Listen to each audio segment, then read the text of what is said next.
Hello guys, आप सभी का दोबारा से स्वागत है हमारे चैनल पे। और आज जो मैं आपके लिए टॉपिक लेकर आई हूँ उसका नाम है लॉस्ट स्प्रिंग, जो कि एनी के द्वारा लिखी गई है। इसमें क्या होता है कि एक लड़का होता है जिसका नाम होता है साहिब आलम। वो क्या करता है कि कूड़ा बीनता है, मीन्स कि गार्बेज में से वो कूड़ा बीनता है। तो वो काफ़ी, क्योंकि इसमें ये बताया गया है कि ड्यू टू पॉवर्टी जो बच्चे अपनी बचपन खो देते हैं, अपना चाइल्डहुड खो देते हैं। जैसे लॉस्ट स्प्रिंग मतलब कि उस समय बहुत अच्छे मौसम आता है, फूल उगते हैं, पत्तियां झड़ती हैं।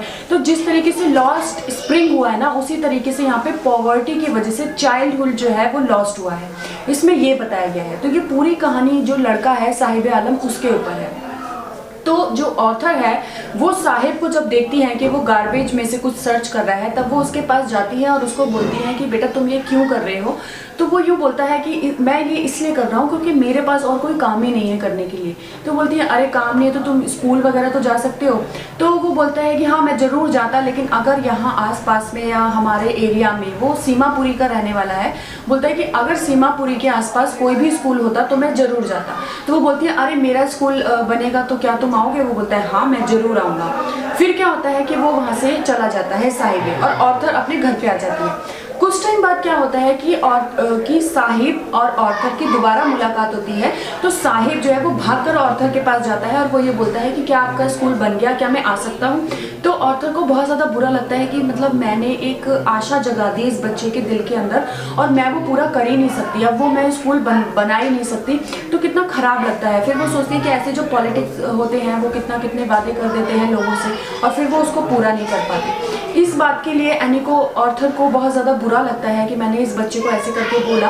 फिर वो उस बच्चे से पूछती है कि मतलब कि तुम ये क्यों करते हो, तुम कहाँ के रहने वाले हो, कहाँ से आए हो। तब वो बताता है कि मैं ढाका का रहने वाला हूँ और वहाँ पे एक स्टॉर्म आया जिसकी वजह से हमें वहाँ अपना घर छोड़कर हमें यहाँ आना पड़ा, क्योंकि जो भी हमारा घर खेत वगैरह जो भी थे वो पूरी तरीके से डिस्ट्रॉय हो गए। और उसके बाद हम सीमापुरी में आके रहते हैं और यहाँ पर जो भी हमारा काम है वो सिर्फ यही है कि हम गार्बेज में से सर्च करते हैं और हमें जो भी मिलता है हम उसको जाके बेच के जो भी हमें पैसे मिलते हैं उससे हम अपना जीवन चलाते हैं। उसके बाद ऑथर ने जब उसकी कहानी सुनी तो उनको बहुत बुरा लगा और फिर वो उसके बारे में और जानने के लिए उसके घर जाती हैं सीमापुरी में।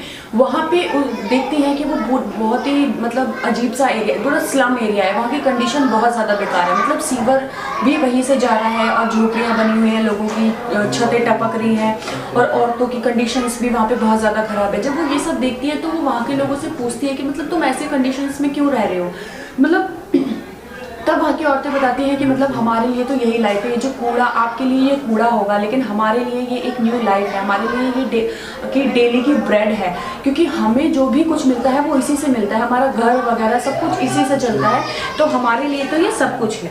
फिर क्या होता है कि ऑथर उनको पूछती है, उन बच्चों को जो साहिब और साहिब के साथ 2-3 बच्चे और होते हैं, उनको पूछती है कि तुम लोग शूज़ क्यों नहीं पहनते हो, विदाउट शूज़ आप ऐसे घूमते रहते हो। तो वो बोलते हैं कि बच्चे बड़े ही इनोसेंट से जवाब देते हैं और वो अपनी गरीबी को यहाँ पे छुपाने की कोशिश करते हैं।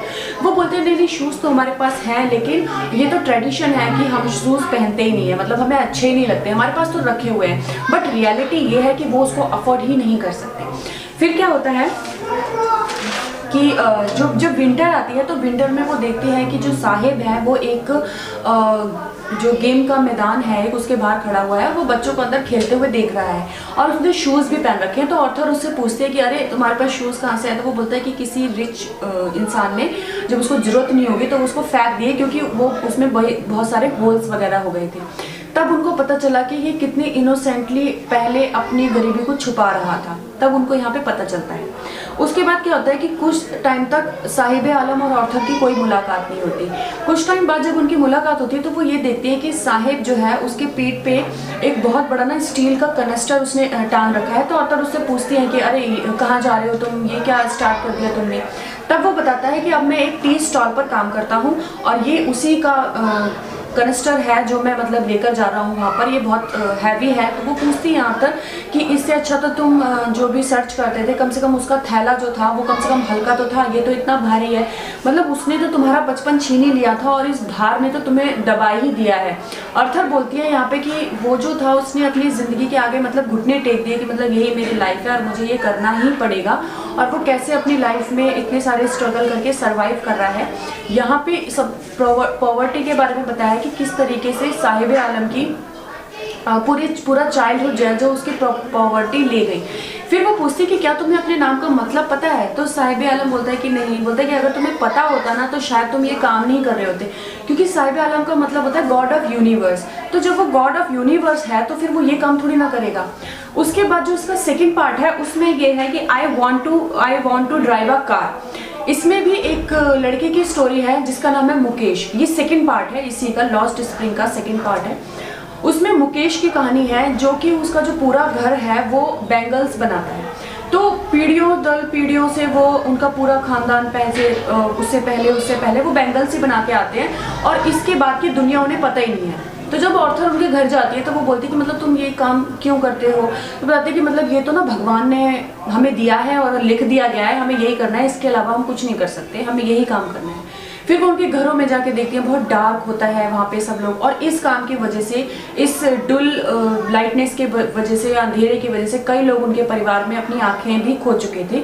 तभी भी वो ये काम कर रहे हैं क्योंकि उनको पता है कि अगर हम ये नहीं करेंगे तो हमारी लाइफ नहीं है, मतलब इसी से हमारी लाइफ लिखी हुई है। फिर वो पूछती हैं वहाँ की औरतों से कि मतलब इतना सब होने के बाद भी आप यही काम क्यों कर रहे हैं? तो उनका तो सीधा सा जवाब होता है कि यही हमारी किस्मत है और हमें यही करना पड़ेगा। पुराने ज़माने में लोग उनकी थिंकिंग ही यही होती थी कि जो मतलब भगवान ने लिखा है, जो हो रहा है वो सब भगवान ने लिखा हुआ है।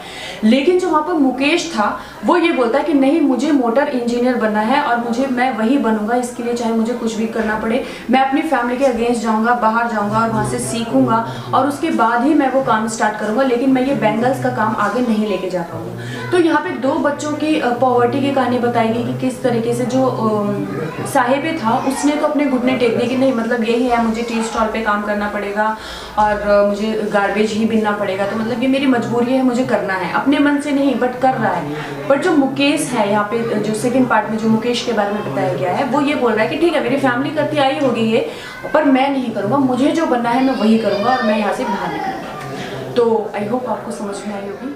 सो बाय बाय गाइस।